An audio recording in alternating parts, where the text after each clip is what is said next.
Olá pessoal, boa noite. Estou aqui no Instituto Livre Mercado em Brasília. Acabou de terminar mais uma audiência do relator da OEA para a Liberdade de Expressão, Pedro Vaca. Ele esteve ouvindo agora à noite advogados de vítimas do dia 8 de janeiro, advogados de processos também em tramitação no STF, de censura, de perseguição política. E foi um momento muito importante. Antes de mostrar quem está todo mundo aqui na sala comigo, a gente reuniu alguns dos participantes para fazer um rescaldo da reunião, eu queria lembrar que esse é um momento muito importante para nós. Por que é muito importante para nós? Porque a gente tem denunciado as arbitrariedades, os abusos, a censura no Brasil há anos, e isso que está acontecendo nesse momento, com o relator para a liberdade de expressão da Organização dos Estados Americanos visitando o Brasil, é resultado desse trabalho. É graças a esse trabalho que nós estamos fazendo, deputados, advogados, outras entidades internacionais, por exemplo, a IDF que está aqui conosco, institutos como o Livre Mercado e tantos outros, a IDF, que é internacional, falei, repito, senadores, estamos lembrando que o Rodrigo ao lado, enfim, esse trabalho está dando este resultado e nós estamos tendo a oportunidade agora de apresentar as vítimas das violações de direitos humanos no Brasil, em particular no quesito liberdade de expressão. Eu vou fazer uma rodada na sala para vocês verem quem está comigo, e depois que vocês virem quem está comigo, eu vou passar a palavra um a um aqui para falar 1 minuto, não tem tanto tempo assim, afinal todo mundo aqui também tem as suas agendas, seus compromissos, mas a gente vai, para dever de transparência, passar para vocês um pouco daquilo que aconteceu hoje. Então aqui ao meu lado está o Rodrigo Marinho, que é do Instituto Livre Mercado, né, que cedeu o espaço, já falar com vocês. Está aqui o nosso deputado Coronel Meira, tá junto conosco. Júlio Paul, da IDF, advogado. Ezequiel Silveira, advogado. Paulo Faria, está lá também. Atrás aqui, Sebastião, doutor Sebastião, doutora Carolina. E as meninas, a família do Clesão, né, mostrando, deixa eu ver, está aparecendo as três aqui? Tá juntinhos aqui a Jane, a Ana Luísa e a Kézia. As três que também emocionaram aqui o público, como sempre. Afinal de contas, o Clesão é o maior exemplo, infelizmente um péssimo exemplo no sentido do que é capaz a política e os abusos de autoridade, mas também um excelente exemplo do que é uma família que continua defendendo o seu legado para que sua vida justamente não seja em vão, como eu sempre digo, e a gente possa aqui demonstrar esse abuso de autoridade. E vou deixar justamente elas também para o final, afinal, nenhuma mensagem de esperança é maior do que aquela que elas conseguem passar. Rodrigo Bueno. Olá, senhoras e senhores, prazer, Marcelo, prazer a todos estar aqui. Hoje foi uma honra, o Instituto Livre Mercado foi a sede, foi o anfitrião dessa reunião com parlamentares no início da tarde, agora no começo da noite, e agora já fim da noite, reunião com as vítimas, advogados, relacionados ao 8 de janeiro.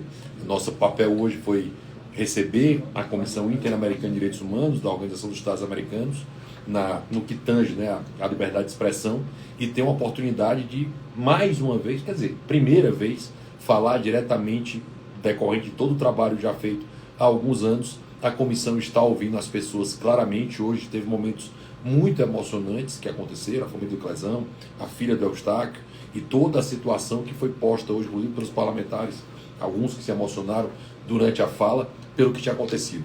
O momento é muito importante e uma presunção clara para todos, assim, não é importante, não vale a pena. Não, nós já temos.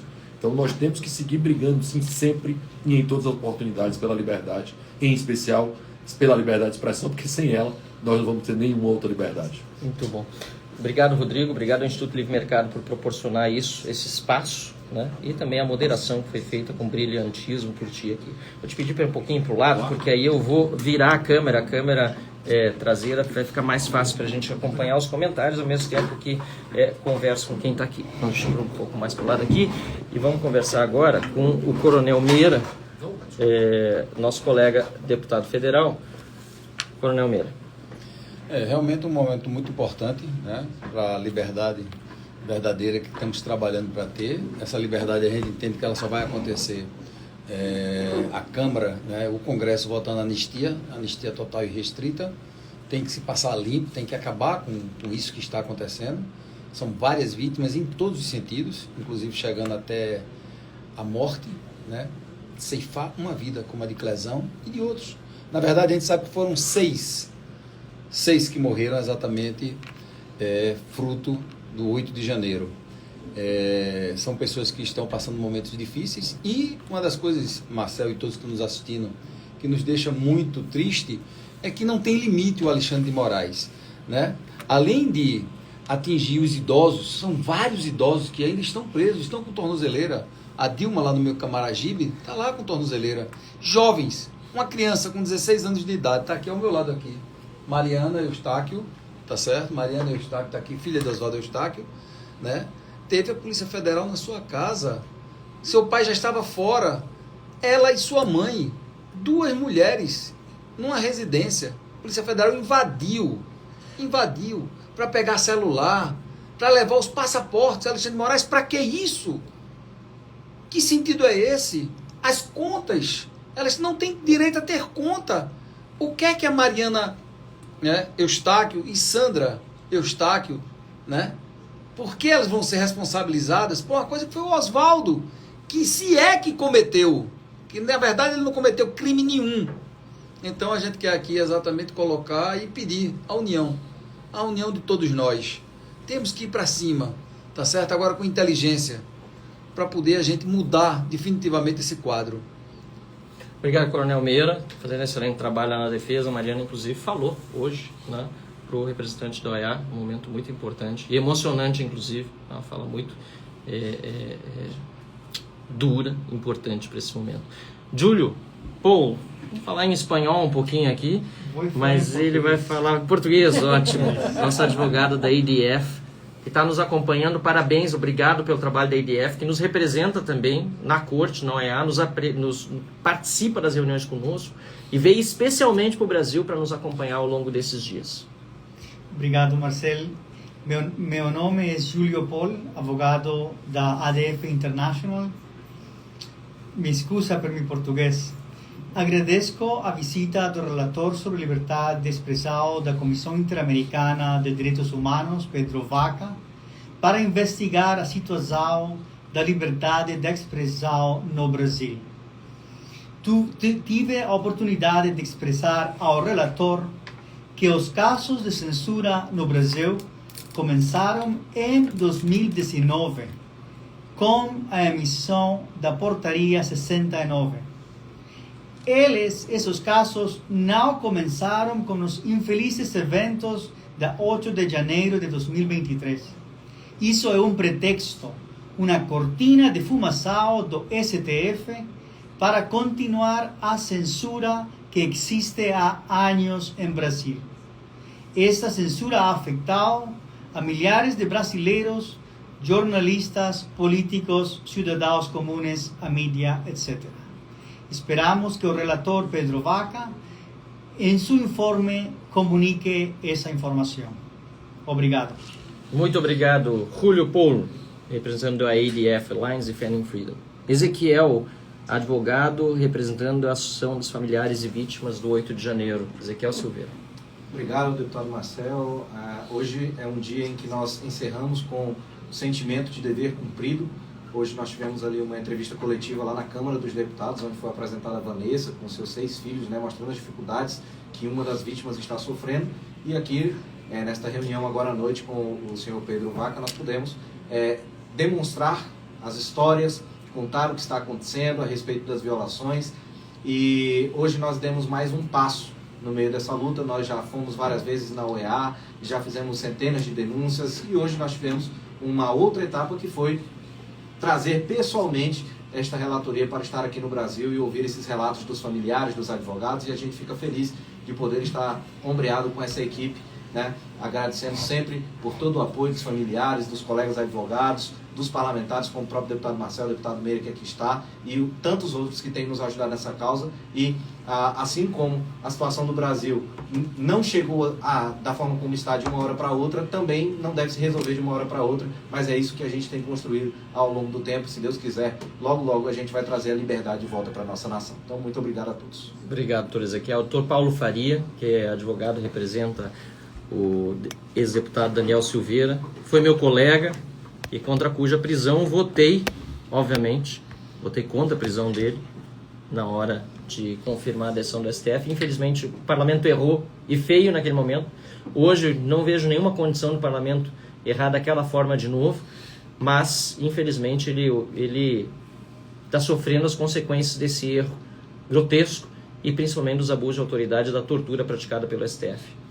Marcel, obrigado por essa oportunidade, agradecer ao Coronel Meira, a todos que participaram dessa audiência aí com o Pedro Vaca Villarreal.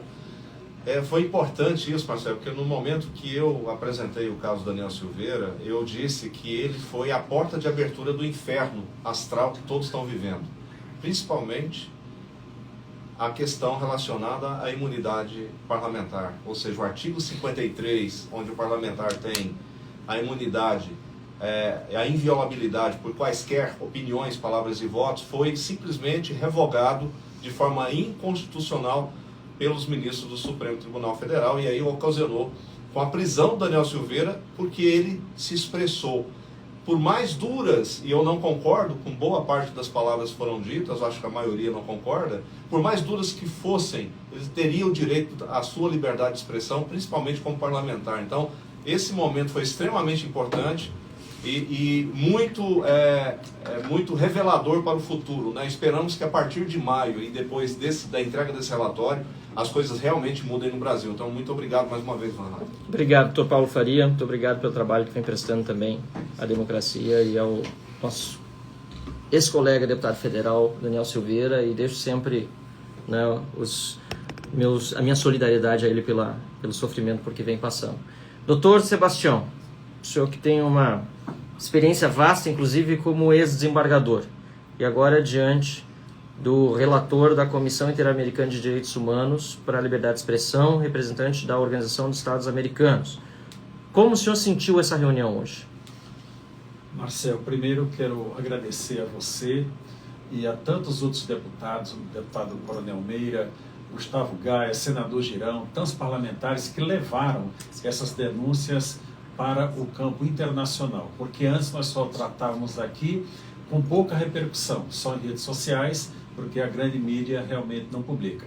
Hoje, o senhor Pedro Vaca Villarreal teve a oportunidade de ouvir o relato real das vítimas, das pessoas que foram presas, torturadas, e dos advogados que tiveram a sua liberdade de expressão e a sua direito de defesa cerceado pelo Supremo Tribunal Federal. Eu tenho certeza que o senhor Pedro hoje sai daqui com a convicção de que ele tratou ontem com um ditador chamado Alexandre de Moraes. A conversa hoje aqui no Instituto não foi aquela conversa de cafezinho, de bate-papo, de colocar dados falaciosos, como foi divulgado em relação à reunião no Supremo Tribunal Federal. Então eu tenho assim muita fé de que essa visita trará resultado. Né? Agradecer também a Gabriela Ritter, que é uma das representantes, agora a família do Clesão também vai falar, e o pedido que eu fiz especial ao senhor Pedro foi que ele ouvisse pessoalmente o Daniel Silveira e especialmente o Felipe Martins. Se não for possível ouvir os dois, estão presos e a questão de logística, que pelo menos ouça os seus advogados. Então esse foi o meu pedido e deixamos claro à população brasileira que realmente hoje Alexandre de Moraes foi desmascarado. Todas as mentiras que eles puderam apresentar de maneira formal, né, doutora Carol e doutor Ezequiel, que são os parceiros aqui dessa luta dos advogados, hoje, agora à tarde e noite, ele teve a oportunidade de conhecer a verdade do que está acontecendo no Brasil. Se ele não se comover com essa verdade, então seria uma desesperança, mas eu creio que... Sim, doutor Sebastião, só que repita essas duas últimas frases que deu uma travada aqui na conexão. O senhor Pedro hoje sai dessa reunião com a certeza de que no Brasil nós temos uma ditadura imposta pelo Supremo Tribunal Federal, tendo à frente o senhor ditador, abusador Alexandre de Moraes. Muito obrigado, doutor Sebastião, e para nós todos aqui, você é uma grande referência, e eu queria deixar aqui também a minha alegria em poder contar com o senhor sempre nesses momentos tão decisivos. E reforçar que também fiz o pedido mais cedo ao Pedro Vaca que ouça Felipe Martins. É fundamental, até porque ele está censurado pelo Alexandre de Moraes, tanto para dar entrevistas à imprensa, como até para presencialmente estar conosco ou por Zoom na Câmara dos Deputados, o que é outro abuso de autoridade de Alexandre de Moraes. Muito obrigado. Saiu esse pedido que eu fiz para a oitiva de Felipe Martins e Sim. saiu? Ah, ok. Saiu sim. Doutora Carolina. Então, Marcel, agradecer, né, os deputados que estão ombreando com a gente essa luta desde 2023, para a gente desde 2023, que estão fazendo todas as missões, tanto internacionais quanto internas, com pedido de liberdade para essas pessoas. Hoje o que a gente pôde ver aqui foram várias pessoas simples e comuns da sociedade que estão sendo perseguidas pelo ministro Alexandre de Moraes. Pessoas essas que não têm nenhum posicionamento político, que eu quero dizer, no sentido de serem candidatos ou algo nesse sentido, e estão sendo perseguidas simplesmente por pensarem diferente. Então foi muito importante que o Pedro Vaca leve isso lá para a corte, né? Ele é colombiano, mas ele atua e está terminando o mandato dele lá na corte, e ele pôde ouvir aqui essas pessoas que estão sendo perseguidas pelo ministro, e nós advogados também que estamos tendo os direitos cerceados à ampla defesa e ao contraditório dos nossos clientes, além de não ter acesso aos autos. Então foi muito importante, e a gente vai continuar lutando. Quando tiver 1% de esperança, a gente vai atrás dos 99. É isso aí. Muito bom. E para encerrar aqui, vamos passar, muito obrigado, doutora Carolina, para as meninas, para as 3 meninas que estão aqui, né? A Luísa, a Késia, a Jane, né? A Késia, a Jane, a Luísa. Deixa eu ver se eu consigo colocar, enquadrar as 3 aqui, consegui, para falar sobre como foi a reunião hoje. Quem fala? Luísa? Primeiramente, queria agradecer a todos os parlamentares, os deputados e senadores, que nos deram essa oportunidade de vir falar não só a história do meu pai, mas de todas as vítimas do dia 8. Meu pai não foi só a única vítima que foi torturada dentro da cadeia. Também parlamentares? Mas foi a primeira vítima que foi morta dentro da cadeia. É muito emocionante ver os relatos, porque realmente a gente viveu, a gente vive, e é muito triste saber que ainda tem gente lá sofrendo tortura como o Lucas Brasileiro, e é muito triste saber que tem filhas como eu que pode sofrer o risco de perder o pai, como a Agnes, que hoje em dia ela já é mãe, e é muito doído, porque o meu pai entrou lá na cadeia como um honrado e saiu de lá sem vida. E isso é torturante, viver isso todos os dias, porque a nossa vida nunca mais vai ser a mesma. Nunca mais. Nunca vamos viver como era antes. Meu pai era um exemplo de homem, era um exemplo de pai, um exemplo de esposo, e ele não merecia passar pelo que ele passou. Depoimentos como esses nos deixam sempre emocionados, com o coração na garganta, mas também esperançosos, porque a gente vê que aquilo que o Clesão acreditava continua na sua esposa, nas suas filhas e em todos nós aqui, a busca por justiça, por liberdade, por democracia, e isso não vai parar. Muito obrigado a todos que nos acompanharam aqui. Eu vou postar essa live agora, mas em seguida já entro no Braddock Show, inclusive perguntar se vocês podem ficar, e a gente pode eventualmente participar um pouco, acho que vão estender um pouco o programa. Agradeço a audiência de todos e principalmente, pessoal, não vamos perder a fé, não vamos ficar com pensamentos negativos, pessimistas, pelo contrário. O que importa realmente é aquilo que a gente faz de bom coração, e isso a gente está fazendo todos os dias, e que Deus os abençoe. Muito obrigado, um abraço de todos nós aqui. Rodrigo, muito obrigado ao Rodrigo também por ter nos propiciado esse espaço do Instituto Livre Mercado. Valeu, pessoal!